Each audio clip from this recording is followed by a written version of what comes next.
From the Performance Racing Network studios at Charlotte Motor Speedway. Trouble, we got a car in the wall. 4, 5, 6 cars pile in. Jimmy Johnson now pulls to the bumper. He's going to try to make a move off Truett. It's Racer's Odds. Now, here are your hosts, John Roberts, Jeff Hammond, and Jeff Caliandro. Hello, everybody, and welcome once again to Racer's Odds. This is a joint production of the Performance Racing Network and the VESA Network. We are here with you every race day to let you know where the sharp money is on NASCAR's top series. Now, normally when we head to the Michigan International Speedway, what we're talking about is all the manufacturer bragging rights that are on the line, how much it means to a team from Ford or Chevy to win in the backyard of their manufacturer, and how much it means to a Toyota team to break up that party. But this time around, Jeff Hammond, you've won at this racetrack before. You know what it's like to race up there. This time around, we're talking about weather. That is the big one in the room right now. Yeah, it really is. And we, unfortunately, whenever weather comes into a place like Michigan, you got to realize, hey, this is not a very long race to begin with. We still got to go, through two stages to be able to qualify as being an official race. So all of a sudden, these teams start thinking totally different. A lot of game plans are getting thrown out the window. The fact the racetrack now is being washed off clean. We got to worry about getting rubber laid back down. There's so many variables that just come into play because of weather, and it kind of sets things, I guess you say, in motion as far as going crazy, go nuts when it comes to doing strategy. Exactly. So when the strategy goes out the window, so do the odds too. Jeff Caliandro is our odds-making expert. And Jeff, not only do you have to look at what things happened going up, leading up to the race, but now we have this big wrench thrown in the whole thing about when do we race? Do we make it halfway? Do we race this evening? Is the track changing? Or does it get to the point where we actually have to race on Monday? That's got to be throwing the odds all over the place. Yeah, along with the variables that we've dealt with all year, once you add weather to the complex, it just makes things all the more difficult. I think you have to handicap the races if it's going to run to term. However, if it doesn't, we see fuel mileage come into play. Now we deal with rain. Anything can happen. It's really wild from a handicapping perspective. So when does the betting window close? When do you have to have your betting done before this race? Is it green flag, a little bit before green flag, and what if it runs tomorrow? Yeah, great question. So generally, it's just before the green flag. I've actually made some wagers as the cars were taking their pace laps. So generally, they run it right up to the time. However, if we have a situation where if the race were postponed, they would open the windows back up until the race ran tomorrow or whenever it happened to take place. Exactly. And once again, I guess that will make a lot of movement when it comes to those lines. And we're going to keep you up to date throughout the Racer's Odds today on where those lines are moving. One thing, Hammond, to take into consideration here is over the years, the Michigan International Speedway has been the great streak breaker. We remember one of the most famous ever, of course, was Dale Jr. He had a long winless streak. He was able to win at Michigan to break that streak. Carl Edwards, Mark Martin, two other drivers who had some streaks that were very well known and well publicized, and they ended with a win at Michigan. And a lot of times that comes down to fuel mileage, and we saw it yesterday in the Xfinity race. Yes, we did. And again, if you really want to go back to the first race of last year, Clint Boyer wound up doing the same thing. He was able to get around Kevin Harvick, who was trying to get another win in 2018, and he wound up, getting in front of Kevin. The rains came, and he was declared the winner. So a lot of people have taken advantage of fuel mileage. A lot of people have also taken advantage of weather itself. And as a matter of fact, you mentioned me being a winner here. I used fuel mileage against at that time one of the fastest race cars during the season of 1984, which was Bill Elliott. And when he had to stop for fuel, we were able to take advantage of him and win that race. So it's been there and been in play for many, many years. But the main thing, and Jeff brought it up, and you've brought it up, manufacturer battle. It is a big deal this weekend because of the fact that Toyota's pretty much dominated this year. Ford has been strong, but Chevrolet has been probably the weakest of all three manufacturers, and everybody's looking to turn it around. But after qualifying, you can clearly see that Toyota as well as Ford have brought their A teams basically to this game. We've only got one Chevrolet in the top 10 and another Toyota in the top 10. So the rest of it dominated by Ford. Yet one time this season has a Chevrolet gone to victory lane, and that, of course, was Chase Elliott at Talladega. He was able to do that. And this time around, when we go back to talking about winless streaks, okay, by anybody else's standards, it's probably not a very long winless streak. By Kevin Harvick's standards, it is a long winless streak. You have to go back to Texas of last year in the playoffs to find the last time Harvick was able to win a race. This time last year, he was up to, I guess, four victories heading into this part of the season right now. So he's got to be one of the favorites when you look at it. And he's also, Hammond, one of the winners from last year. Yeah, and the key thing is, if you listen to any of his interviews recently, a big attitude change over there. It's not a frustration type attitude. It's a determination attitude of getting into victory lane. They've had fast race cars. They've been able to qualify well. They've led a lot of races, but they haven't closed the deal. And it's really kind of wearing on him because of the fact that, we called him the closer many, many times. So he and Rodney Childress, I think, are on a mission to go out there and get the deal done. They're very optimistic about this weekend here at Michigan because they've had fast race cars. He feels like this racetrack, owes him another one. And a lot of times when Kevin gets real determined, which I think he is right now, I think he makes a little extra effort and puts his thinking cap on a little bit earlier in the week so that he can get his mindset right to be able to get the job done.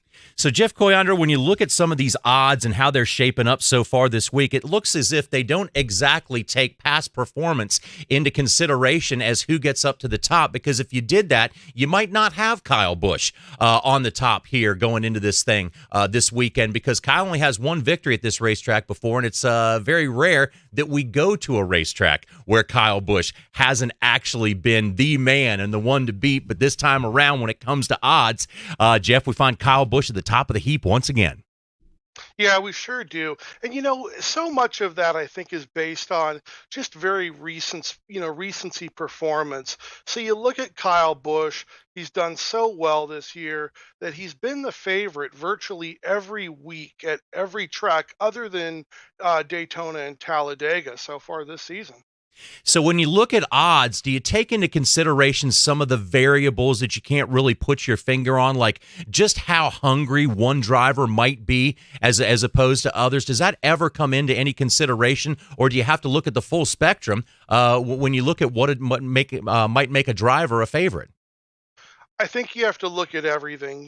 I think if you get to this level in racing, you're probably very hungry to win every week, and certainly your team is. Only in times of desperation, where perhaps a driver must win in order to make the playoffs or even stay alive in the playoffs. Under those circumstances, we know they might do something drastic from a strategy perspective. And in those cases, we would pay special attention to that. And just to clarify for some of our race fans who may be new to wagering, if I throw $1 down on Kyle Busch and he wins this race, Jeff, what happens to my dollar? So Kyle Busch is at odds of 7-2 or 3.5 to 1. So if you put down $1 and Kyle Busch happened to win, you would collect $3.50 profit plus your initial dollar back at the window. Okay, so now what we're up against, now we're going to try to tell you where the smart money is. So, Jeff Hammond, when you look at that and you look at what some of these drivers have been doing so far in the weekend, let's talk about some hot drivers, some lap averages, who's starting off the weekend very well. Of course, we know Joey Logano has the pole position, but when you look at some of the practice speeds and everything, you go back to some different drivers. Well, that may be the case, and that's the whole thing is now how are you planning on running this race and whether or not what you're willing to give up as far as trimming the car out. I was going to challenge Jeff a little bit on what he was telling us about, where these odds makers are hitting the market or not. One guy I find a little bit interesting as far as odds to win, it's 20 to 1 to be somebody like Kurt Busch. He and actually Kyle Larson lead all active drivers right now with more wins than anybody here at Michigan. And here, Kurt Busch is qualified inside the top 10 highest, qualifying Chevrolet at a racetrack where he's always been able to get the job done. So, I look at you made that phrase a moment ago about smart money. Had me kind of like, salivating, thinking, man, this could wind up being an opportunity today to be able to maybe put a little bit of coin in your pocket by looking at somebody like Kurt Busch, because his record definitely has been showing that he can get the job done, and he's had a pretty decent season so far. Jeff, looks like there's some smart money back there. Yeah, absolutely, Jeff. And to speak to your point, you're absolutely correct. If you look at Kurt Busch, when in the 10 lap consecutive happy hour average, he was sixth. Then when you go to 15 laps, he bumped up to fourth. Then when you go to 20 laps, he was the second quickest. All along those increments, he was knocking off drivers and putting them behind him the further along the run went. So I think at 20-1, there's excellent value on Kurt Busch.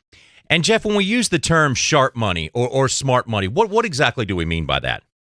Well, generally, sharp money is money that comes in not long after the bets are put up. In other words, a sharp bettor will often try to bet a sizable bet, but they'll try and take advantage of lines that they feel aren't exactly accurate. So they typically make their bet very early in the week. As soon as the lines are unveiled, they find, where they think there's some value and they go right after it. And again, just to recap, when you look a little further back in the field, we see the field at 30-1, which you get if you don't go with any of the favorites there. You get a guy against the field. But when you look at some of the money that is back there, Jeff, it looks to me like there could be a tremendous amount of value to some of these drivers. Now, if a driver is listed at, say, 30-1 at the beginning of the week, like Jimmy Johnson is now, and I place that bet, my 30-1 stays no matter where his, if that's correct, no matter where he goes up until race time. That's exactly right. And that's part of the reason why it's so important to get the best price that you can, whether that means timing your wager as during the week or leading up to the race, or finding the sports book that is offering the bet that you like the most at the best odds. Those make a big difference at the end of the year, and you want to always try and be frugal with your shopping. And the odds maker tries to get even betting on either side of this thing, right? When you talk about, Jeff, you often say he is either bet down or bet up to a certain odds. That's from the action throughout the week, isn't it? Yeah, it absolutely is. So, in a perfect world, if somebody were to bet heavily on Kyle Busch, well, then you would see odds float up on maybe your Kevin Harvick or Martin Truex, anybody else you'd like to pick. But ultimately, the odds are gauged. Now, when you talk about odds to win, there's a significant portion that is held by the sports book under these wagers. That's why these are classically very difficult wagers to turn a profit from over the long haul.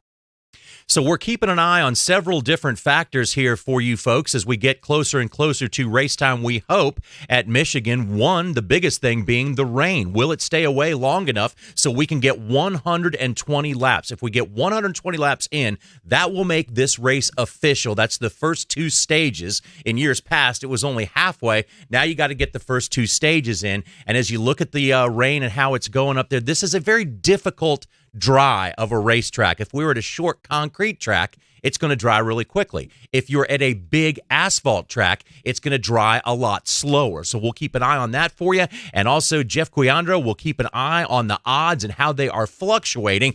And Jeff Hammond's going to have insight for you as to who is running well so far this weekend and who he thinks might be able to pull this off or maybe get some sharp money when it comes back to some of these group bets and head-to-head bets. We're going to look at those when we come back to the Racer's Odds. Stay with us, everybody. If you suffer from heartburn or other digestive-related disorders, then there is a new, safe, better, and natural alternative to better digestive wellness and heartburn relief. Praxid not only provides relief of heartburn, but Praxid takes a 360-degree approach to support better digestion, protect you from harmful bacteria, and also balance your stomach to improve digestive functions. To order, call now, 1-800-829-5735. That's 1-800-829-5735. The Edge, only on the Vegas Stats and Information Network. How you feeling? I'm feeling good. How you doing, bro? I'm feeling good, man. How you doing? How you doing? The Edge, weekdays 3 p.m. Eastern. The Raiders have made some sensational headlines. Well, I don't think you or I or anybody who seriously handicaps the NFL saying, yeah, the Raiders.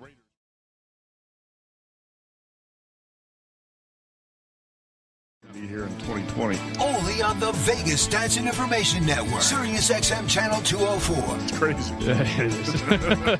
Hi, this is Doug Rice of the Performance Racing Network. Whenever the PRN crew heads to Las Vegas, we always stay at the South Point Hotel and Casino. You know, it's our home away from home. The South Point features great restaurants, free parking, and they go out of their way to make race fans feel welcome. So when you make your plans to visit Vegas and attend the South Point 400, it just makes sense to book into the South Point. The South Point also offers fantastic room and race ticket packages. Make your reservations now at southpointcasino.com.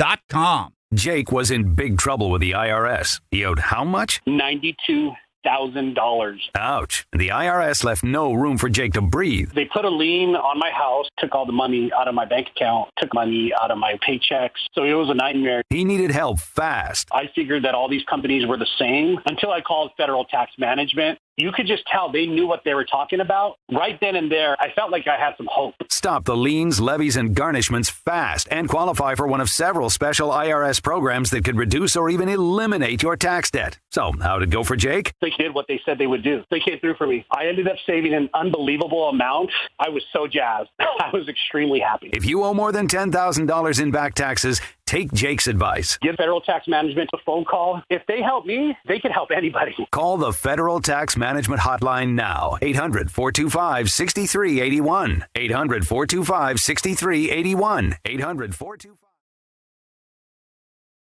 It's more Racers Odds. And welcome back, everybody, to Racers Odds. I'm John Roberts. He is veteran crew chief Jeff Hammond, a former winner at Michigan, and our odds-making expert with us along for the ride today once again is Jeff Coyandro. Jeff, we'll get back to you in just a second here, but first of all, we want to talk about a guy who's pretty hungry for wins right now, and that is Kevin Harvick. At this time last year, Kevin Harvick had either won the race or had a chance to win every race that he competed in. This time around, no such luck. He hasn't had that car back in victory lane, and there's been some frustration along the way for Kevin Harvick. I'm beyond all the frustration. To me now it's a challenge just because, I feel like this is very similar to 2014, 2017. And, I can see the progression in the speed of the cars and the things that we've done. And honestly, it's just we just chose the wrong direction to start the year. Our cars just weren't where they needed to be. I think everybody realizes that as a company. We've had some situations to where we've been in position to win races and had things go wrong, whether it's my team, 14. This is part of that challenge that comes. It's a cycle, and I've talked about this for years, and you have to build, you have to rebuild, you have to build, you have to rebuild, and it goes. You're on the good side of it and your bad side of it, and it all has a funny way of cycling itself through. So winning's easy because that means everything's right. So you get to get gritty when it's not 100% going your way. Yeah, and Kevin Harvick certainly can get gritty. We've seen that over the years. Now, simply put, Hammond, over the years, there have been some race fans that have been clamoring, winning doesn't mean enough. There are people that are out there points racing. We want drivers to go for the win. That's when we get the best action. So NASCAR put in this playoff format where a win guarantees you, or all but guarantees you. There's 16 spots in the playoffs, and all but guarantees. We've never had more than 16 winners in a season before, so it all but guarantees you a spot in the playoffs. So Kevin Harvick hasn't been there yet this year. He has not visited victory lane, and he has not punched his ticket into the playoffs yet. So a win would be huge in many ways for Harvick today. Yeah, and I think to Kevin's point that really kind of gets him is the fact that he's had a pretty decent race car. You take a look at his record. He's had a lot of top 5 finishes. They've led some laps. They've been where with the word you want to look for. They've been competitive and they've been consistent, but they've been losing it right at the tail end. These cars with this new aero set up, if you don't keep up with the balance, if you go too far, and folks, when I talk about this, these crew chiefs and engineers have figured out how to make these cars fast. But as racetracks change, if you don't keep up with the balance, the next thing you know, you're going to be in trouble toward the end of the race. And that's what has always happened to them. Or, I can't overlook this, they've had problems on pit road. And that has cost him also as far as track position to get him in a position where he can go for a win. And that's what Kevin's talking about, is he's starting to get a little bit to the point of, yeah, I got to bear down. Everybody's got to pick it up. He and Rodney Childers, along with Greg Zipadelli, I'm sure along with Tony Stewart, they're all working extremely hard to get this thing back on track so they can win. And not just Kevin, You got to realize we're talking about Stewart Haas as a whole, and Kevin's talking about just trying to take care of his little boat.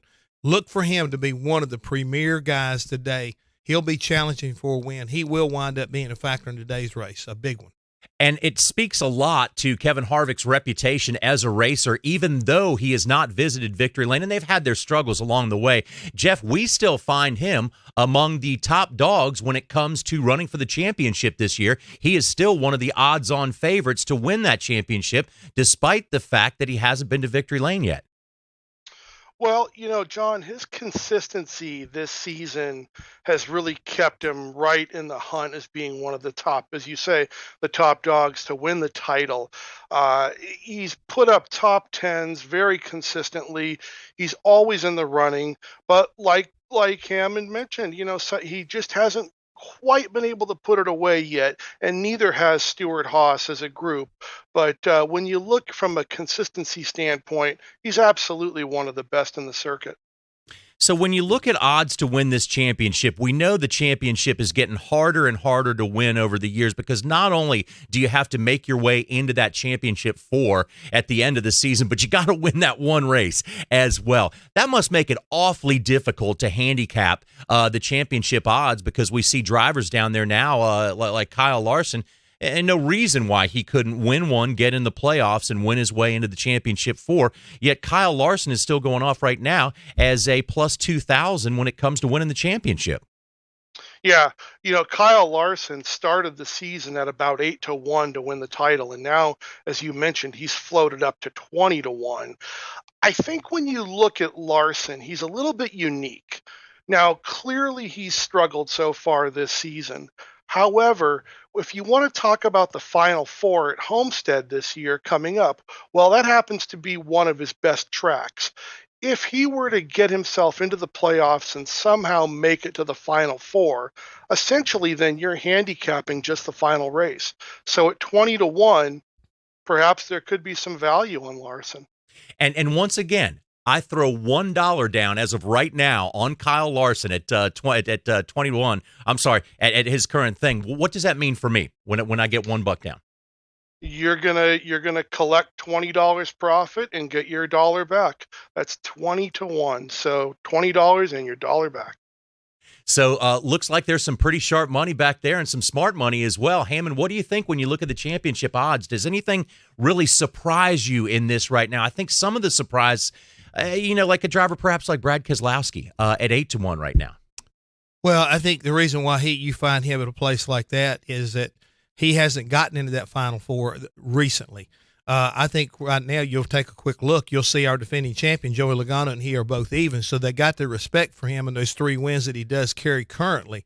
But you got to remember, last year we went to Homestead with Joey Logano, Kyle Busch, Kevin Harvick, and Martin Truex Jr. And the last 3 I've named, they all had a boatload of wins. But in the end, when it was all said and done, Joey Logano surprised them all and was able to take home the trophy. So that's how huge this win is at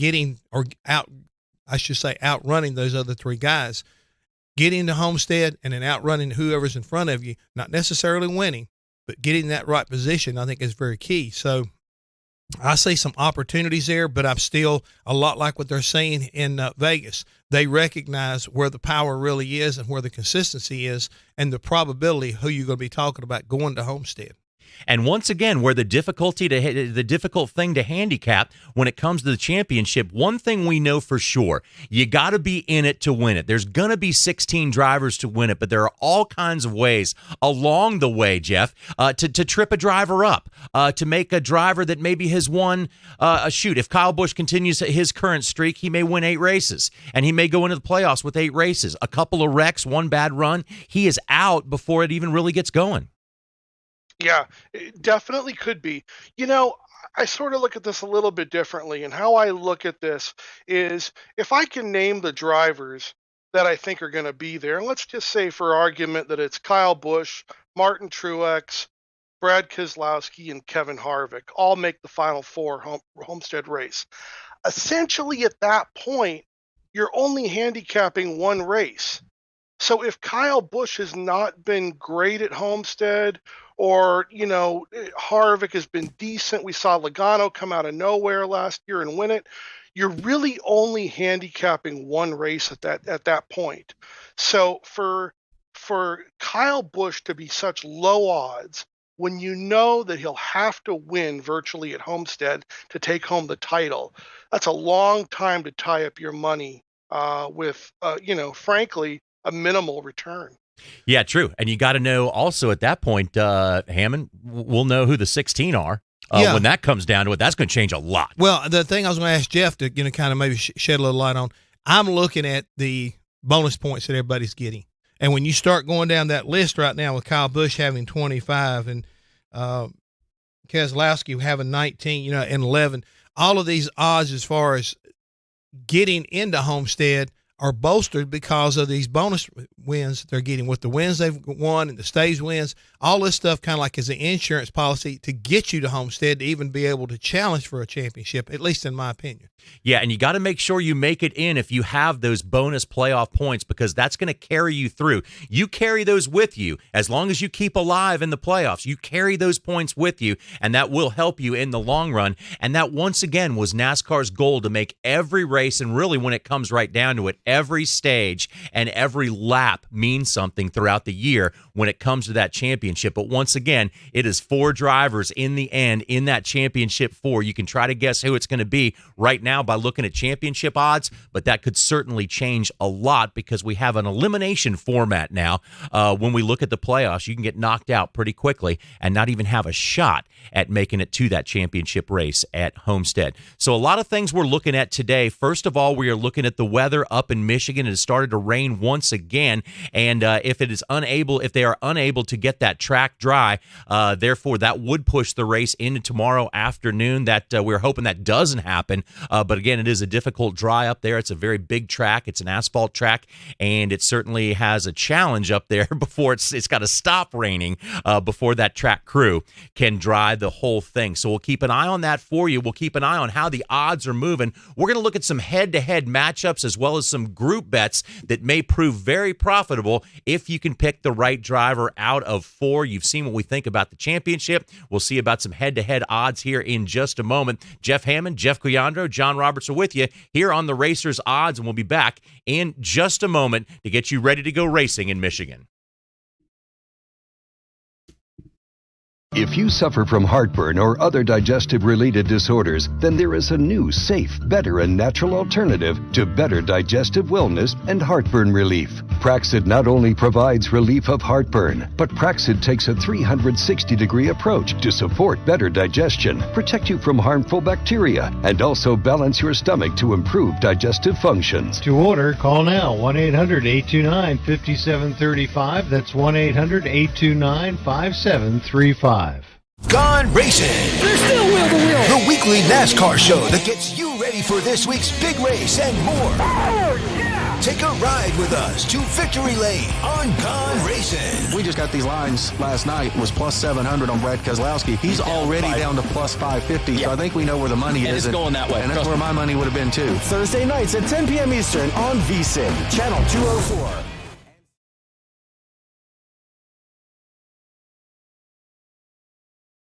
Doug Rice of the Performance Racing Network. Whenever the PRN crew heads to Las Vegas, we always stay at the South Point Hotel and Casino. You know, it's our home away from home. The South Point features great restaurants, free parking, and they go out of their way to make race fans feel welcome. So when you make your plans to visit Vegas and attend the South Point 400, it just makes sense to book into the South Point. The South Point also offers fantastic room and race ticket packages. Make your reservations now at southpointcasino.com. If you suffer from heartburn or other digestive-related disorders, then there is a new, safe, better, and natural alternative to better digestive wellness and heartburn relief. Praxid not only provides relief of heartburn, but Praxid takes a 360-degree approach to support better digestion, protect you from harmful bacteria, and also balance your stomach to improve digestive functions. We like to think of it as the multivitamin of digestive health. It's the only product to combine all natural ingredients known for the digestive health properties into a single patented product. Praxid also comes in easy-to-carry packs.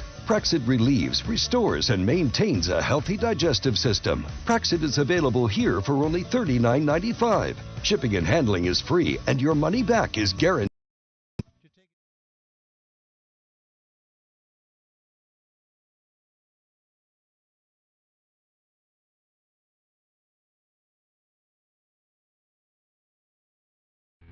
We're back with more Racers Odds. Welcome once again, everybody, to Racers Odds. We want to welcome in everybody who is joining us on the VEASAN Network. This is a joint production of PRN, the Performance Racing Network, and VEASAN. We will be here with you every race day to set you up for where the smart money, the sharp money, might be when it comes to wagering on NASCAR's top series. I'm John Roberts. He is Jeff Hammond, crew chief, who has been to Victory Lane before at Michigan. And Jeff Coyandro is our odds-making expert who will join us every week to help us figure out exactly why the odds are where they are and also keep an eye on them as they move throughout the week and the weekend. Now, normally, fellas, we would be sitting here talking probably mainly about manufacturers and the bragging rights that come with winning at Michigan. Chevrolet and Ford are right up the road there, the GM headquarters. It's where you race in the shadow of the people who give you the support from the manufacturer side, but no one wants to break up that party more than Toyota, and they have been able to do that before. But some of our favorites in the race today haven't been to Victory Lane before, at least that many times at Michigan, so that's going to have somewhat of a bearing on where the odds stack up. And Jeff, we know that Jeff Hammond, we know that there is a lot of pressure on these drivers when it comes. It's like they need any more pressure. There's a lot more on them because there's a lot of people watching from the front office, if you will. Yeah, I mean, if you've ever been to Michigan, if you've ever been on a race team like I have, all of a sudden, you see the head honchos from Chevrolet, all the engineers that help, give you help in the wind tunnels are coming out. A lot of their colleagues will make sure they show up, their families. It's a great time for them. And then you see the same thing from the folks from Ford, whether Essel Ford, the second or third, whatever it is now, that he'll be there with his family and his whole entourage. It's a whole lot of them having an opportunity to kind of showcase all their hard work and kind of beat their chest and realize that the work that they're doing in the engineering as well as the support level that you get from the manufacturers is not only getting the type of return you're looking for, but also get everybody charged up and realize this is a good thing for us. And that kind of investment. And folks, you got to understand, we're talking about millions and millions of dollars that go into these teams across the board. And that is to basically have something you can win on Sunday with and sell on Monday. And John, you talked about it, the folks from Toyota, they're equally as eager to steal the thunder and make sure that you can't take advantage of what they want to be able to do on Monday as far as that's concerned. And perhaps the one thing that we have absolutely no control over, has the most control over racing, that, of course, is the weather. As of right now in Brooklyn, Michigan, there is rain in the area. It has come and gone, and this is a very difficult track to dry. It's a big track. It's an asphalt track, and so there will be a couple hours that has to be invested in drying this track. And also, there are no lights at the facility, but also where the time zone is in the Ann Arbor, Detroit, Michigan area. There's a lot of light out there until late in the evening, so there's a good shot we can get at least the legitimate race distance that we need. It will become an official race at 120 laps. The first two stages are those 60-lap stages, so if we can get two under our belt, it can be declared an official race. And when it comes to weather and all those variables, Jeff Coyandro, that must send the odds makers really reeling because there's so many unknowns when it comes to weather and what might happen on a green racetrack. Yeah, the odds makers have the luxury of basically letting the handicappers react at this point. Now, if the handicappers want to stick with their favorites and look at Kyle Busch and Kevin Harvick, then so be it. But with the rain, and the possibility of stage racing to the end of stage 2 to make it official, that can really open things up, and it can make for a long shot winner. And you just never know. It adds one more big variable going into the afternoon. And Jeff, can you explain to our viewers what exactly is the difference between a handicapper and an odds maker? Well, an odds maker is a person who works at the sports book and they set the lines. The handicapper is the person like myself who looks for value in those lines and then bets on it. Okay, easy enough. So our odds to win, of course, Kyle Busch is Hammond, the odds-on favorite wherever you go. But Kevin Harvick is in a winless drought. He won the second race at Michigan last year. Clint Boyer won the first race. So this Stewart-Haas Racing Fords, they did a great job at this track last year. So Kyle Busch still is the favorite, but not by too much over Kevin Harvick. No, I can see why when you start looking at how the odds makers are looking at these two drivers are pretty much almost even. I think that's the key is the fact that he has had so much success and has been so consistent. And I'm talking about Kevin Harvick and the fact he's got 2 wins here and Kyle Busch only has 1. As well as when you look at the numbers too, John, we keep talking about manufacturers. It seems like the Fords have performed extremely well at this racetrack and have outperformed everybody else as far as the manufacturer is concerned. So we saw on the last graphic 30-1 for the field. Jeff Coyandro, what does that exactly mean? How do you get in the field, and why is it tends to be at 30-1? We've seen that throughout the season so far. Yeah. Well, a field bet is comprised of drivers who do not have individual odds placed on them. So basically, it's everybody who was not individually listed. And you see them at 30-1, depending on the size of the field. Those odds would fluctuate. If there were almost every driver listed and maybe only 5 or 6 that made up the field, well, then the odds would be very high. But if you have a lot of drivers that make up the field, the odds are going to be lower because there's strength in numbers. So just a gut feeling from that, you would look at that the drivers that do have odds with them. It just seems to me on the surface that probably would not be a good place to venture in with some of the track records of some of the guys who actually do have odds. Yeah, I can't honestly remember taking one sports book just, for frame of reference. It's been a long time since a field bet has won, and several years at this point. So, you look at someone like Chris Buescher, who I think is 300-1. If we were to get a rain-shortened race or people tried an alternate strategy and he had moved up into the top 15 at that point, there's always that chance, especially when you throw in things like fuel mileage and rain. And also, Hammond, over the years, we have seen fuel mileage racing. Saw it yesterday in the Xfinity Series race at Michigan. And also, we've seen it in breaking some of these streaks. If you remember not too long ago, Dale Earnhardt Jr. did a masterful job. It had been a long time. It's been over 100 races since he had won. And there was a lot of pressure on him to win in the 88 Hendrick car. And he was turning the engine off, riding up and down, using the fuel pickup to his advantage, and really doing a masterful job of conserving fuel. Now, it also, when people say you want a fuel mileage race or a rain shortened race, I always caution, don't say that. You win a race, right? Right. If you win the race, yeah. You win the race. It doesn't matter how. That's your strategy for the day. I mean, that's the way Exactly. it plays out. You're using fuel strategy or the rain situation to take advantage of everybody else. And, everybody has the same opportunity, folks, but you got to make a decision and stick with it. And a lot of times guys, they don't have the intestinal fortitude or they don't plan well enough to be able to take advantage of it. To me, when I look at this odds to win and you see guys like Jimmy Johnson and Daniel Suarez over even Austin Dillon, a lot of these teams realize also that they can't fight their way into the playoffs unless they roll the dice. I mean, this week, Andy Petrie, competition director for, Richard Childers Racing, has already come out and said openly that Austin Dillon, being 57 points behind with the number of races that we have to go before the cutoff to get in the playoffs, is basically, he's one of those guys that they've been already told, if you can come up with a strategy to roll the dice to get a win and get this 3-car into the playoffs, do it. So these guys, I think, have become a little more dangerous and I don't want to call them reckless, but you better figure them into, oh, by the way, they're probably going to come out of the dark somewhere and try to run one in on you.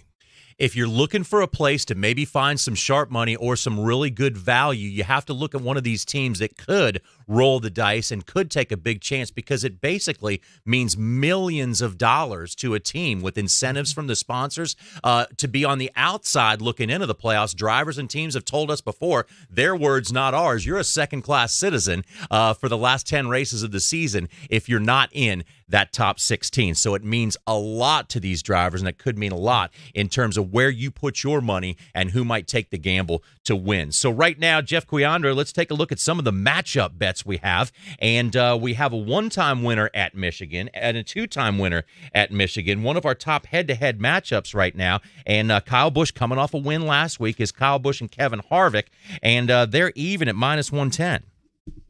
Yeah, they are. And, going into this week, prior to the weekend's events, Kyle Busch was -150. So we can tell that things have really evened out in the view of the odds makers by what's transpired this weekend. Kevin Harvick now is equal with Kyle Busch at 110.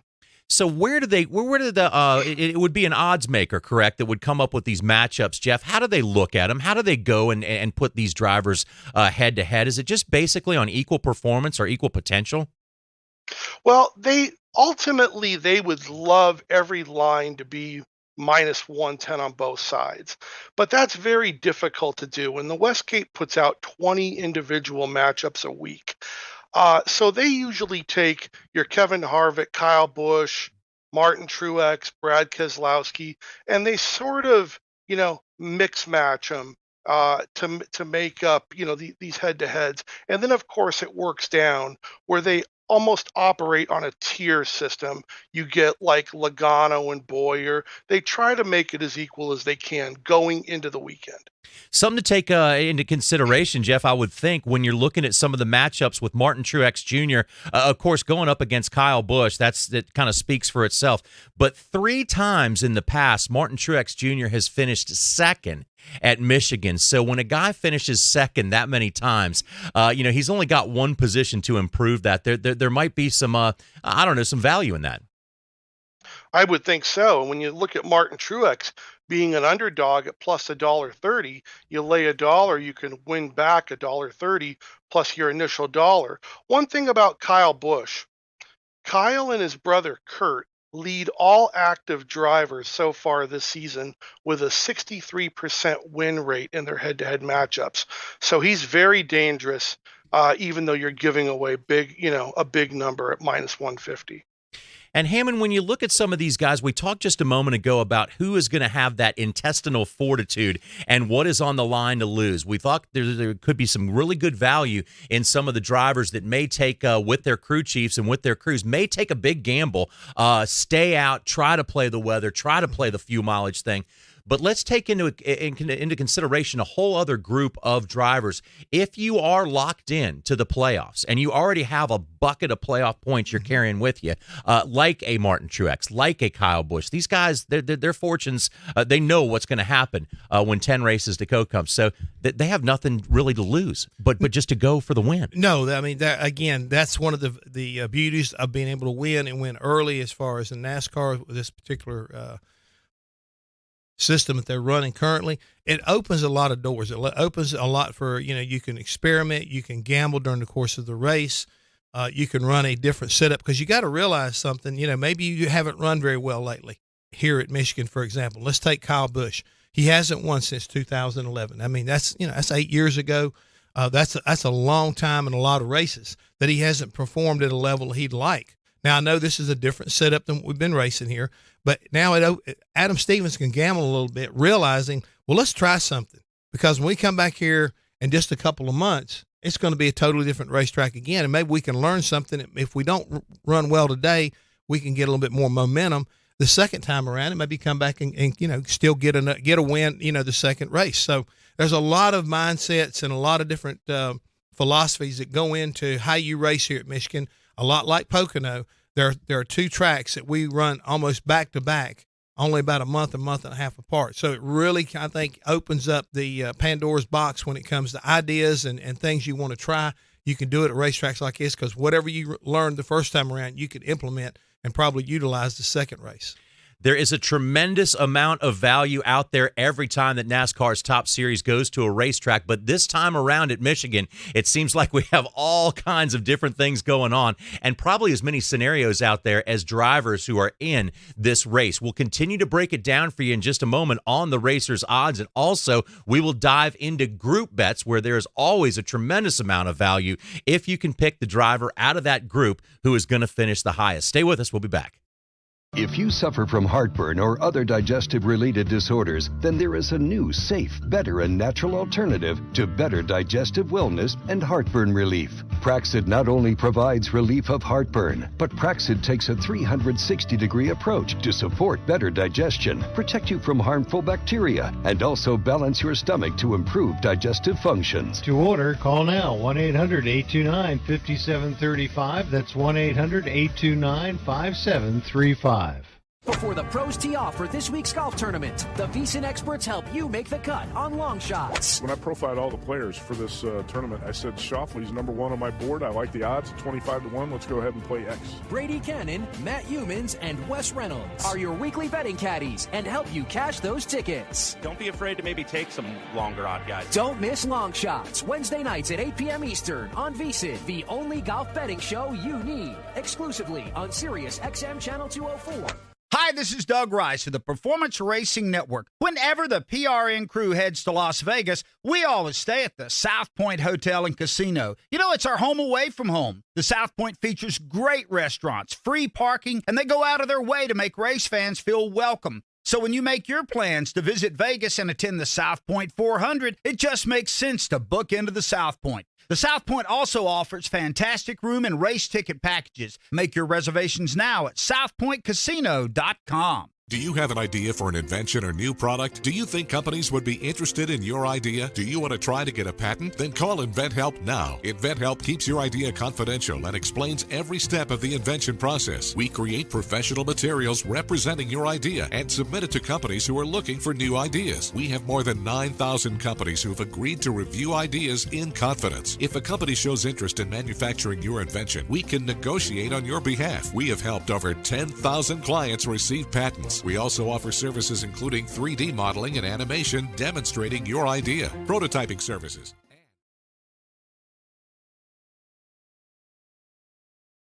Join the thousands of people just like you who chose InventHelp to pursue their idea. We are experienced. We are working for you. We are InventHelp. Call us for free information at 1-800-542-6751. 1-800-542-6751. 1-800-542-6751. Now more Racers Odds with John Roberts, Jeff Hammond, and Jeff Caliandro. And welcome back, everyone, to Racers Odds, here where eyes are on the skies up in Michigan, up in the Irish Hills area. Each week here on Racers Odds, we like to take you to the venue and get you the latest information. And for that, right now, we go to Pat Patterson. And Pat, are we dry or are we raining in the Irish Hills right now? Well, hi, Johnny. Unfortunately, right now it is wet. We've had rain on and off this morning since about 6 a.m., and the NASCAR jet dryer team has been out on the racetrack for quite a bit of the time this morning trying to get things in line. And then about an hour ago, we started to get more rain for a brief period. It was a bit heavy, but now it's just a light sprinkle and a light mist, and it continues to fall here. So everything is on hold. Driver introductions has been postponed and or canceled. All the cars are on the pit road. They're all lined up and have their car covers on them. And there are a few brave fans in the stands with their rain ponchos on. So things are kind of wet here in Michigan for the time being. Okay, Pat, can you see, I know you keep up with what's going on as far as the weather's concerned and looking at what NASCAR's looking at. Do you see a window, as they like to talk about, a window of opportunity to give them enough time to drive the track and get these cars running before basically a cutoff time later on this evening? Well, Jeff, you've known me long enough. I'm the last guy in the world that's going to pretend to be a weatherman because I'm not any good at it. All I can tell you is that it's been a very strange weather pattern over the past 12 hours or so. The rain and the weather's actually coming from a different direction than it usually comes from. when we deal with stuff up here in Michigan. To dry this racetrack, it takes anywhere from an hour and a half to 2 hours to thoroughly dry it. Now, I certainly haven't been all the way around the track in the last little bit, so I can't speak for anything over in the backstretch in that area. But we certainly look like we have a completely covered racetrack right now. The jet dryers here aren't even back on yet, so my suspicions are that even as we sit here with about 20 minutes after the hour of 1 o'clock Eastern time right now, the earliest I could see us getting going would be close to 3, even if nothing else falls, and it is still coming down. So my suspicions is that they will hang around here and try their best to get something started. They need to start certainly by about 4 or 5 o'clock this afternoon to have enough daylight. This track does not have lights. So unless we get A, a window, and B, a track dried condition, we still got to get Mother Nature to cooperate. And, any one of 3 different weather apps will tell you right now that's a very iffy situation. Okay, with all that being said, we know all the rubber that was on the track laid down through all the practice and the race from the Xfinity Series on Saturday is gone. So what is your inside guys in the garage area say now about the racetrack, especially if this thing gets postponed and they're talking about, running it maybe Monday evening late? That means that racetrack is going to have to be green. It's going to be definitely fast, have a lot of grip. Are we going to see it widen out? Because a lot of people, including Kevin Harvick, made a comment earlier this week when he was doing one of the local shows that he almost wished that third groove had some PJ1 in it so we could get this track even wider than what it's been being in recent years. Well, I think, Jeff, that we're hard-pressed right now to get anybody to go out on a limb and say that we would get anything more than a lane and a half, maybe 2 lanes in this racetrack. It's a very narrow groove around this track.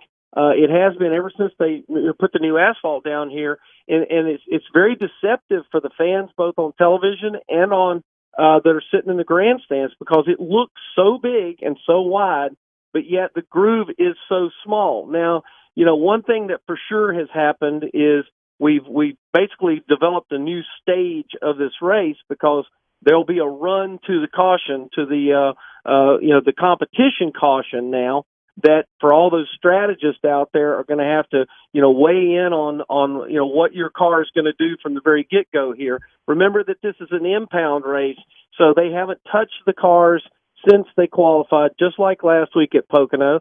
So you have that factor in there, and you can look through the starting lineup and you can see where guys like Kyle Busch, who ended up being a world beater last week at Pocono, once again, he's tucked into sort of the middle of the field there. So to get specifically to the groove situation, I think that the fact that rubber's gone, that we had a narrow groove to begin with, what we're going to deal with throughout the day is a real fight on restarts for the track position. Then I think you're going to see a lot of people just working the bottom of the racetrack. I really, until we get 2/3 of the way through this race, I would be scared to say that it's going to get inviting to go up out of that groove and take chances up there. So with all things considered, Pat, who's the garage area buzzing about? It seems like almost every weekend there's one car that catches all the competitors' eyes and one driver that people kind of point to. Is there a favorite that's coming out of the garage area, the people that are in the know right now that they're pointing to perhaps be the one that might take the checkers this time? Well, when you think about Michigan right now, Johnny, you got a kid that's on the pole in Joey Logano, who's won twice here before, and he obviously, and the Penske organization obviously, would like to get this first win, or get the 100th win, I should say, since they've run this race. This will be race number 100. So they want that. They also want to be the first one to put Ford Mustang in the victory lane here, and on top of that, take that Manufacturers Cup back to Detroit and show that off again this week. Edsel Ford was on my program this morning, and he certainly made the statement, hey, we currently have the Manufacturers Cup, and we want to hold on to it. So So if you're not driving a Ford or you're not driving a Toyota right now, I would say that racing at Michigan is going to be a real tough road to hoe. The fastest guy, so far this weekend has been Daniel Suarez in the number 41 car. Whether or not that team, and of course that's Stewart Haas Racing, whether or not that team has the ability to make something happen, that's yet to be seen, and we'll see kind of what they're going to do with it. We do get word now that they are going to try to do some sort of driver intros up here for the fans. They may actually do it up under the covered area of the racetrack. But in terms of cars, Johnny, my opinion is this: you have a basic situation where you got a green racetrack. Strategy is going to be a big part of the afternoon. Jeff knows that it's always fuel mileage, even with stages. That's going to be a factor in what happens here today. And overall, I just think that it's going to be hard for anybody outside the veterans to be again in victory lane today. But hey, it's Michigan. You never know. Hi, Pat. This is Jeff Cuyandro. I've been a big fan of your work for many years. My question is, in the last 10 races at Michigan, we've only seen one eventual winner come from outside a top 12 starting spot. Do you think that with a new aero package that there's even a greater importance on, having a starting position within the top 12, or could a winner come from deeper in the field? I suspect that your data will support somebody in that top 12. The only real difference here, Jeff, is that all week long everybody here has emphasized the intensity of the restarts. Well, Jeff will tell you from a crew chief's position that anytime the restarts are and track position is so ramped up, that leads us to probably get into something we don't normally see here, and that's some wrecks. Usually this racetrack doesn't promote a lot of cars getting into each other, but if track position means that much on a green racetrack with not a lot of room to move around, I think the only thing that takes the conversation outside of that top 12 is how many cars, we may tear up in those first couple of segments and who's left standing in that final part of the race itself. So if it gets physical and if it gets intense, and we have a couple of big ones here, which this place is very capable of that, then that's the only thing I believe that would distort your statistics that you're working with. Pat Patterson, thank you so much for joining us. We appreciate the insight. Let's hope it gets dry up there and we can go racing. And once again, we appreciate your work, and thanks for the info. All right. See you at the track, boys. All right, that's Pat Patterson with the info for us. And right now it seems as if Mother Nature is not really cooperating with us, but we've seen stranger things happen before. Of course, they do have those air-tightened machines that do dry quicker. Nonetheless, it is a pretty difficult dry up there because it's a big track. The easiest dry is a high-banked cement track. The hardest one is kind of a flat asphalt track in terms of getting the water off of it. So we'll continue to keep an eye on that. And also, Hammond, these guys are going to have to be ready whenever. Yeah, that the weight is always a big challenge. But one of the things I want to ask Jeff is the fact that all this stuff we're talking about as far as coming out of that top 12. When you look all of a sudden as far as how qualifying came out, you got guys like Kyle Busch, you got Martin Truex Jr., you got Eric Jones, you got Kyle Larson. These are guys that are still up pretty decent as far as odds are concerned, but they are all qualified outside that top 12. So it really kind of challenges, the old theory that this is where you got to come from. And does that affect the way we look at maybe because of the weather and everything else? Will it change some of these odds as we move forward? I don't think that the weather is going to play much of an implication now. I think we basically have what we have. There's so much resting on Kyle Busch and Martin Truex that they afford them those odds because they believe that they can actually surpass track expectations and come from, 15th, 16th. You got Chase Elliott in 17th, all top contenders. And basically, the track statistics are ignored, that these drivers can certainly make their way to the front and win the race.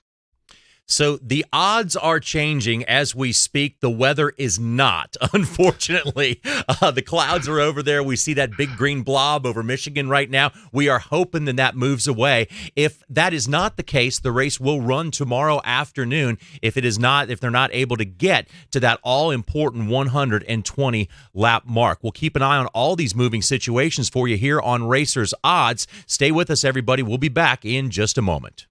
If you suffer from heartburn or other digestive-related disorders, then there is a new, safe, better, and natural alternative to better digestive wellness and heartburn relief. Praxid not only provides relief of heartburn, but Praxid takes a 360-degree approach to support better digestion, protect you from harmful bacteria, and also balance your stomach to improve digestive functions. To order, call now 1-800-829-5735. That's 1-800-829-5735.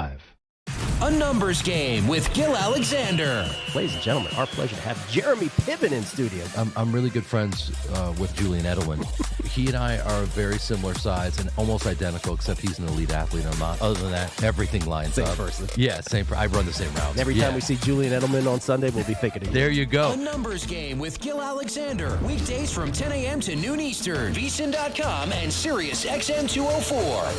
VSiN, the news you need to win. Hi, this is Doug Rice of the Performance Racing Network. Whenever the PRN crew heads to Las Vegas, we always stay at the South Point Hotel and Casino. You know, it's our home away from home. The South Point features great restaurants, free parking, and they go out of their way to make race fans feel welcome. So when you make your plans to visit Vegas and attend the South Point 400, it just makes sense to book into the South Point. The South Point also offers fantastic room and race ticket packages. Make your reservations now at southpointcasino.com. Do you use the expensive blue or yellow pills to charge your sex life? Are you thinking about it? What if we could promise you the same results for less than $3 a pill? If you're paying $20 a pill for the other pills, you're getting taken to the cleaners. Call On Call Pharmacy right now and save as much as $700. 800-884-7919. On Call Pharmacy delivers the exact same results for less than $3. You'll save more than $16 a pill for the same results. And right now, radio callers will get 44 blue or yellow pills for $120 with free discreet shipping. You can save more than $700 off pharmacy prices. Call On Call Pharmacy now and take advantage of this special offer. 800-884-7919. Charge your sex life now and save a ton of money. Call now and get your 44 pills and save over $700 and qualify.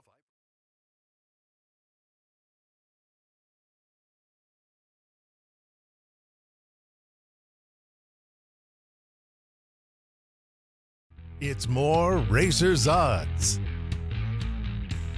And welcome back to Racers Odds, everybody. We continue to watch the skies over Brooklyn, Michigan, and the Irish Hills area where that big old 2-mile oval is, and the bragging rights are on the line for the manufacturers. It's just down the road from Detroit, the Motor City, about a little bit more than an hour as you drive down there. But the big concern right now is, are we going to be able to get the prescribed distance of 120 laps in, which would make it an official race, and then perhaps even the entire length if we could possibly do that today. But let's get back. We scratched the surface just a moment ago. Jeff Coyandro is our odds-making expert.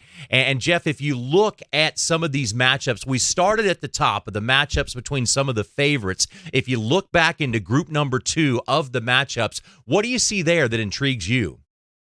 Well, I think you want to take the first one right out of the gate, and you look at Ryan Blaney versus Clint Boyer.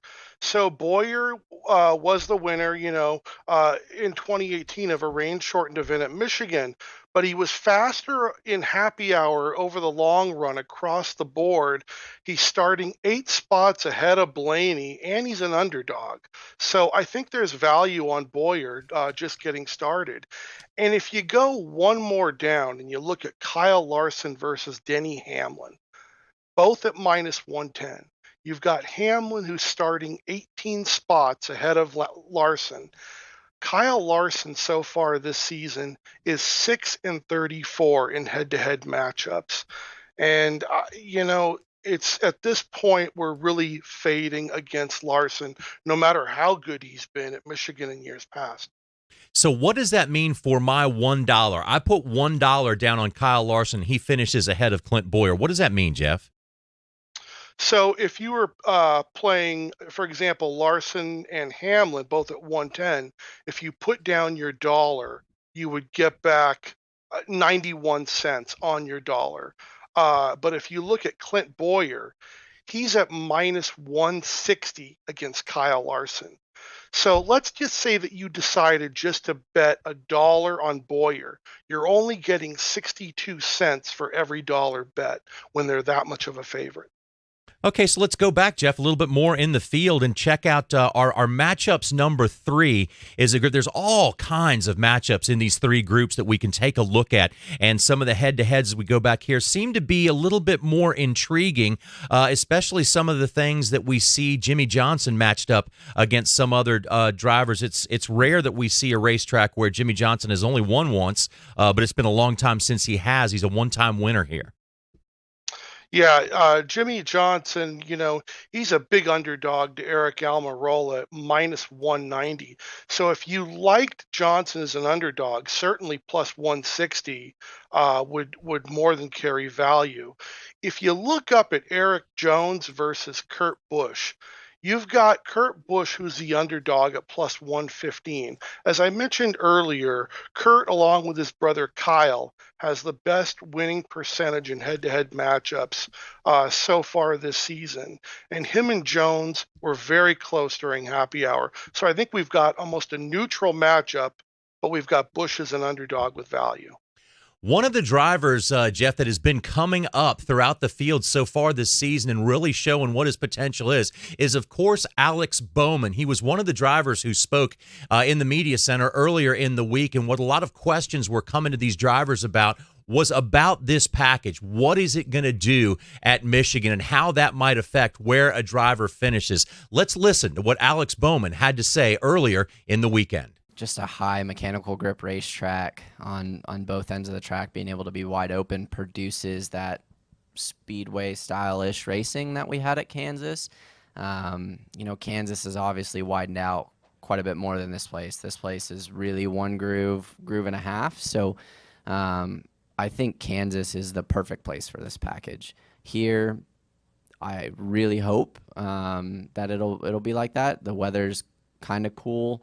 If this place gets hot and slick, it's going to be tough. But, I think being cooler, more mechanical grip in the cars, it's one of the best shots that this package has at creating what I think is the desired effect. So I'm looking forward to it. Obviously, our car was really strong at Kansas, and I think this can be a really good place for us. We brought pretty much the same thing back. So I think it can be really good. It'll be interesting.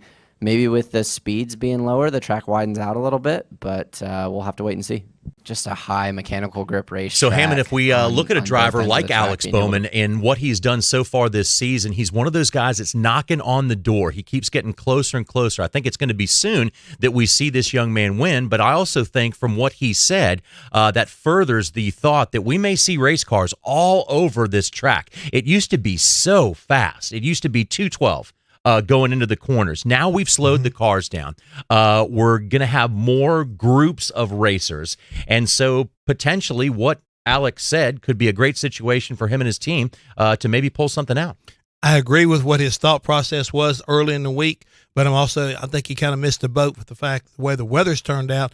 A lot of that possibility and probability went out the window last night with all the rain that washed all the rubber off the racetrack. That groove we keep talking about, that Pat Patterson, pointed out is going to be probably a lot narrower today than what he anticipated. And right now, before we move on out of this betting deal, one of the bets I'm looking at here in this third group that we've got on our sheet has to be Daniel Suarez and William Byron. And I was going to ask Jeff, what do you think about that? Because when you look at the practice speeds and you look at the fact that you got two guys here that haven't won yet, Jeff, but when it comes to the qualifying and the overall practices, Daniel Suarez has clearly outperformed William Byron.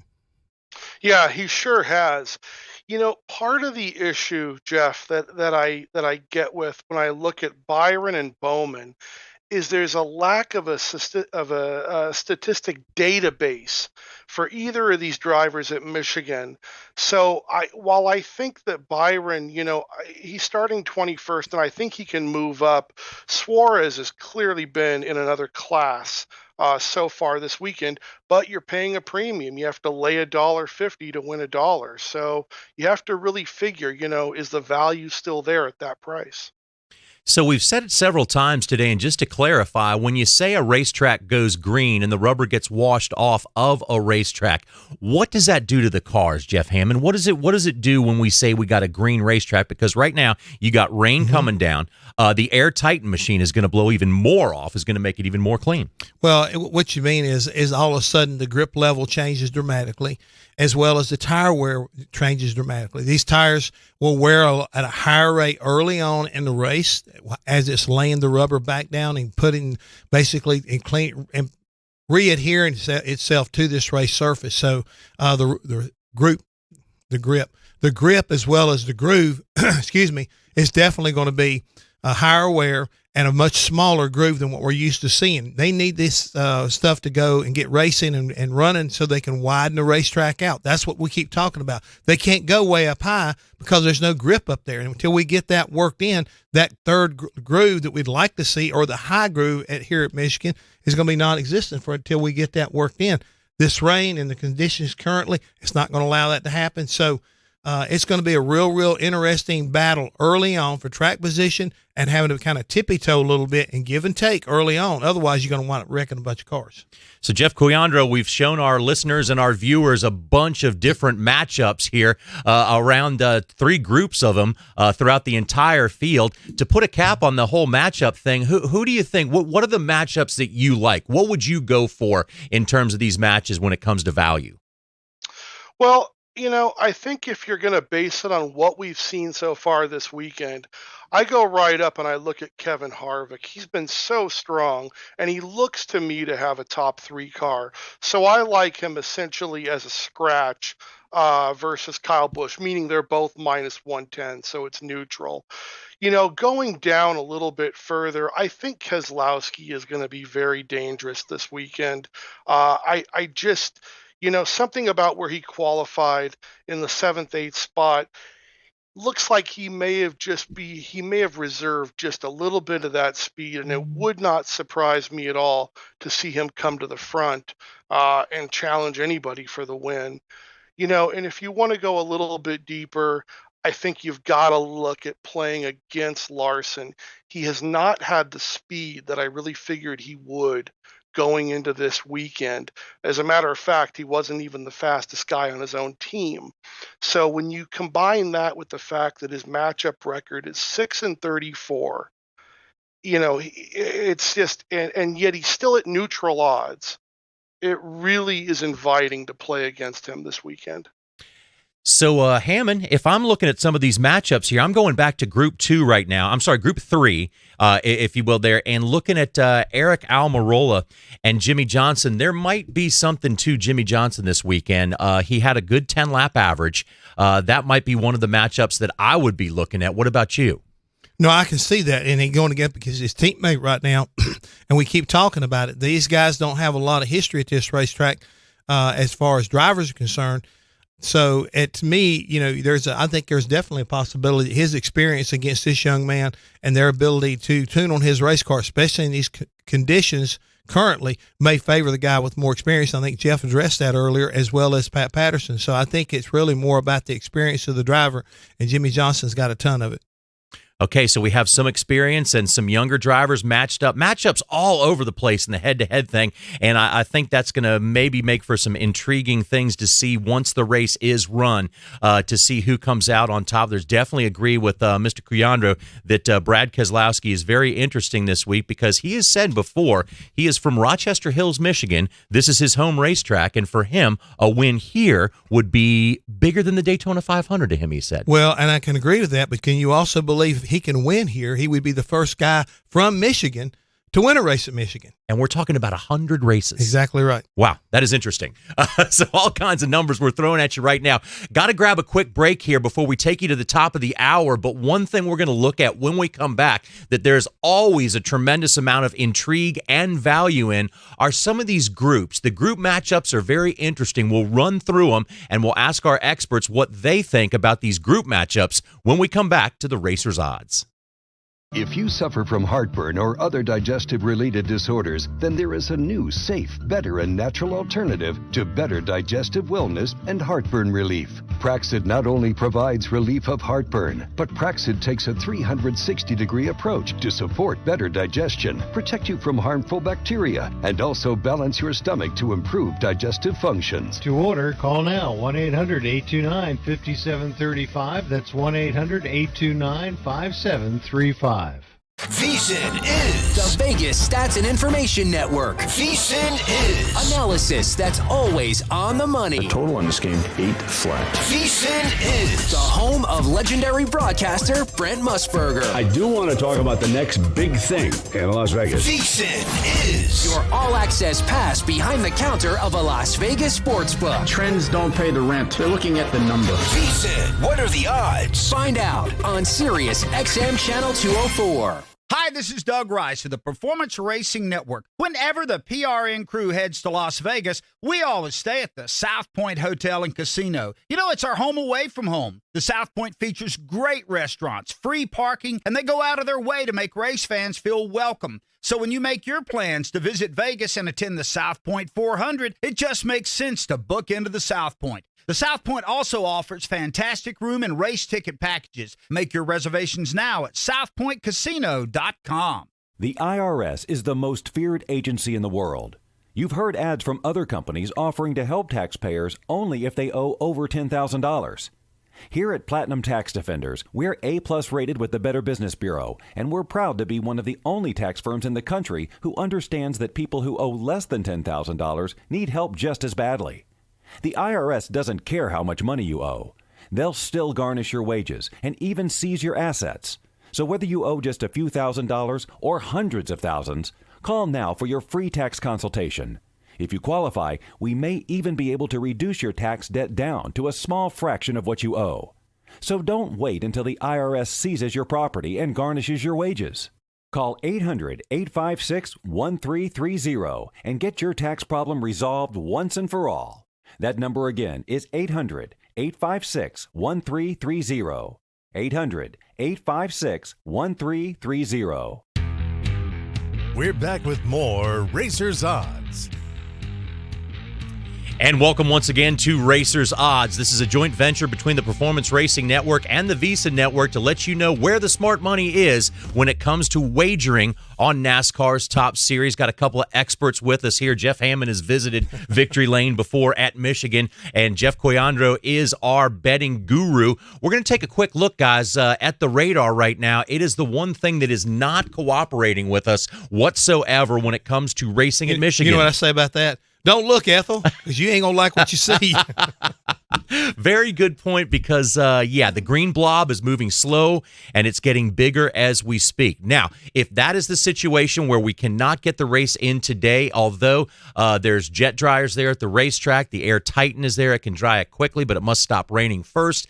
This race will be run on Fox Sports 1 tomorrow at 5 o'clock. Let's hope we don't get there. Let's hope we actually get it in today because stranger things have happened when it's come to racing and also to the weather in that part of the country. Right now, Jeff Coyandro, we're going to get into groups right now. Has there been any movement throughout our show and this morning on these groups? You know, there was some initial movement just between last night and this morning, but really there hasn't been much of a change looking throughout, all the different groups going into the race, as we get closer. I think the rain really sort of tempers the bettors' excitement. They're very hesitant to get into something that could end after two stages are completed.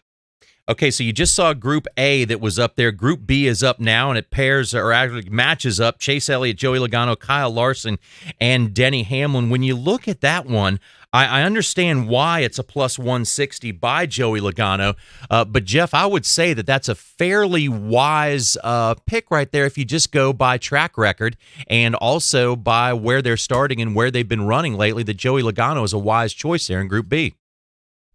Yeah, he's the overwhelming favorite to win Group B. And if you look, the pole winner has won the race in 5 out of the last 11 at Michigan. So with that prime pit stall, it really puts him in a good situation against his other three counterparts. So a buck gets me a $160 back. Is that correct? Yes, plus your dollar that you wagered. Okay, so Group B is an intriguing one. Guys, if we can go back to Group A, and here are your heavy hitters, if you will. The Group A has Kyle Busch, who is the odds-on favorite to win, but right behind him, Harvick, Truex Jr., Brad Keselowski. Jeff, those are probably your four favorites to win the race, and a pretty difficult selection in Group number A. I think it's very difficult. I think if you look at Harvick, he's probably shown the best so far this weekend going into the race. But Keselowski looks very precarious at plus 270, just kind of lurking there. So you have the hometown favorite, Hammond, and Brad Keselowski. You have a driver who has finished 3 times in the second position in Truex Jr. Then you got the guys that really need no explanation whatsoever as to why they're up there in Kyle Busch and Kevin Harvick. No, but looking at the numbers and understanding exactly like what Jeff was alluding to, I like Harvick for one reason only. You heard it during the interview. He's got his attitude right. The record backs him up. And more importantly, where he qualified – as well as where he's practiced at, is showing that this car's got speed and it's got some long-term speed too. Okay, if we can take a look now at our Group C. Group C is very intriguing, as well as you have the favorite, overwhelming really favorite in that one is Clint Boyer, the driver who won this race last year, Hammond.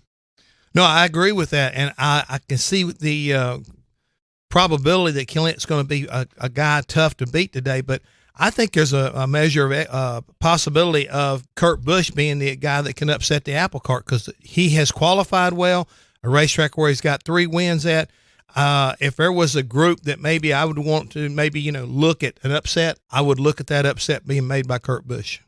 And, Jeff, you've told us that there is some wise money before this season a couple of times in Eric Jones. And here is a guy who is basically, well, I wouldn't say fighting for his contract life, but the contract is up in the air. He says he's close to signing something with Joe Gibbs Racing. So here's a very hungry driver at plus 320 in the group. Yeah, he does have long odds. But to go back to what Jeff said, you absolutely, I think you read my mind completely. I think that Group C is the most competitive group of all the groups running this weekend, and I think it's an absolute toss-up. And I think Kurt Busch at plus 355 is tremendous value as a long shot. So that's potentially one to stay away from then if it's that difficult and that closely put together in Group C. Let's go back a little bit more in the field here. Check out Group D that has Bowman, Almirola, Jimmy Johnson. And strangely enough, the driver that has led these speed charts, top 10 averages and things like that, Hammond, Daniel Suarez, is at plus 270. Well, here again, if I'm looking at numbers and looking at where this group has been moving, and Daniel Suarez has been the guy that's been moving, unfortunately for Eric Almirola, he's not been as consistent as of late as his teammate. So with what I keep hearing during interviews and practice sessions, I like what I see here is maybe another one of those groups you could possibly, make a little bit of noise. And I would be interested in putting some money, at least I would, on Daniel Suarez today. I like Suarez here, Jeff. Against the group. Yeah, Suarez looks strong. He has an Xfinity win at Michigan, and he's trying to pair it up and get one in the Cup level at Michigan as well. But if you look at Almirola, he was very, very fast, over 15 and 20 laps. Starting in the second spot, there's a thought that, that will help propel him and just kind of keep him in front of the action behind him, with a good pit stall and a good car on a consistent long run. So I see why he's the favorite. For me, this one is hands off. Okay, again, yeah, the expert there says says hands off. That's the reason why. That's the reason why I say I want to do it this way, and he says, I don't agree with you, buddy. That's why you check with your experts, Right. and you're going to need an expert. I'm telling you to get through these other groups because looking at these other groups right now. Jeff Coyandro, Group E and Group F, starting with Group E, that looks to me like a very difficult one as well. It is, but right away, I immediately look and I think, gee, if I'm going to play a Ford against the Chevys here, I look at Menard, who's starting 6th at plus 3.25. You've also got Ryan Newman, who's run well.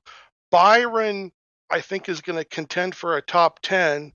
and I'm not sure that Dylan's going to hang right around where he's starting in about the 12th position. So again, I think for this one, for me, it's more a hands off, but I do like the Fords against the Chevys here. Well, hey, you bring up a real interesting point. Let me throw another little bit. Oh, by the way, guess who's got a win out of that group? Ryan Newman. And even though Paul Menard led a lot of laps yesterday in that Xfinity race, again, your point, Ford versus Chevrolet, he was in a Ford. But today, I think maybe this Roush Ford may be a little bit quicker than that 21 car overall, and I think maybe the experience. Ryan sat on a pole here before, and he's won races here. He's got a couple of wins under his belt. And so some of the more unknowns, Jeff, back in Group F, we know Chris Buescher has gambled before in the rain. He did it at Pocono and won his way into the playoffs. We know Daniel Hemrick is up and coming. Matt Benedetto has a ton of potential, and Ryan Preece continues to impress people left and right. There may be some value here in maybe Ryan Preece, Chris Buescher. I don't know. What do you think about Group F? Could be. I look at it right from the get-go, and the real mismatch here is that Hemrick is starting in the 11th spot. The next closest driver of that group is Priest at 28th. So there's a massive starting gap between the four drivers. You look at Buescher starting in the 31st spot. I expect him to move up and contend, top 15-ish. And I wouldn't be surprised if Hemrick was to slide back just enough where Buescher was able to knock him off. Well, you got to remember also, Daniel had a really solid run last weekend at Pocono, finished 13th. He's been getting better over the last couple of weeks. Just wanted to point that out. So there is maybe a moment to pause as far as Buescher going up against him. And there has been something to say, and I don't know if you've seen, Jeff C., if you have seen data to back this up, but over the years, it just seems like a good run at Pocono has transferred over to a good run at Michigan for many drivers. Bill Elliott was back-to-back winner there. Brad Keselowski had a win and a great run back-to-back a couple years ago. Is there any correlation when it comes to statistics and data? Well, I think the biggest correlation is the starting spot. Both of them very much promote winners who start, really in the top 10 or even closer. So there's a definite comparison there. Very, very good tracks. And I think back in the day, Jeff can certainly tell me whether this is true or not, but I think you had more of a super speedway car that maybe went to both tracks, years ago. So bottom line, Jeff, do you go with any of these groups? What intrigues you? What's the one you're really looking at? I think if I'm looking at groups, I'm going to look at Group C and take a shot with Kurt Busch as a long shot. Winning groups is very difficult. You've got to knock off 3 other drivers, but I just like what he's done so far this weekend. I like where he's starting. I like his speed over a long run, and I like his odds. So overall, when you take these things into consideration, which you can go into here, we can go with head-to-head matchups. We can go with the groups as we're seeing right now. And you also can just go straight up with your driver to win or your driver that you believe has the best value to win. Out of this group, Jeff, what do you see as the best value, not out of necessarily the groups, but out of the 3 different wagers that you can make? I gravitate to matchups every week. So far this season, we're 27-12, and we're going to continue to try to build on that. So I like Kevin Harvick at neutral odds versus Kyle Busch, both at -110, and I like Hamlin at -110 over Larson. I think there's a number of viable plays out there outside of those two, but those are the 2 that I look at right now.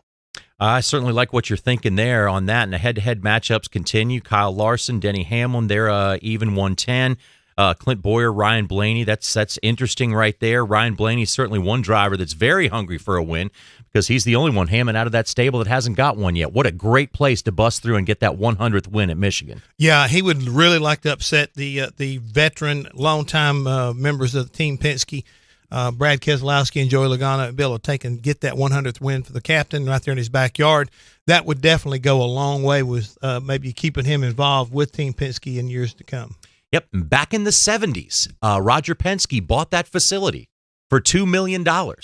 Now, back in the 70s, $2 million was a heck of a lot more than it is today. But racetracks have certainly changed over the years. So there's some great history there for Penske, great history there for Jack Roush, Livonia, Michigan. His hometown's right up the road there. So there is pressure on drivers to perform well in the backyard of the manufacturers, but also the real pressure right now is coming to us from the radar. We are hoping the green blobs move away and make it to where we're able to race at Michigan today. Don't really want to do it on a Monday. It doesn't have the same luster. I think what may be interesting is now going back and telling Jeff, hey, go check and see who's had the most success winning races on a Monday or a rain out. There may be some little bit of a nugget or maybe an opportunity to make a last-minute bet. And one thing we do see, Monday races, they just tend to be a lot more clean and green. It's like everybody wants to go home. Yeah, you want to go home. You got to do that. Hey, want to thank everybody for coming along for the ride on today's issue and edition of Racers Odds. We hope you got the information you're looking for. We're easy to find. Want to know what you think about the program? Let us know as we continue to shape things and grow here on the Racers Odds. Thanks to Jeff Hammond. Thanks to Jeff Coyandro. I'm John Roberts saying once again, thanks for joining us here. We'll be with you every race day on Racers Odds. This has been Racers Odds, a presentation of PRN, the Performance Racing Network.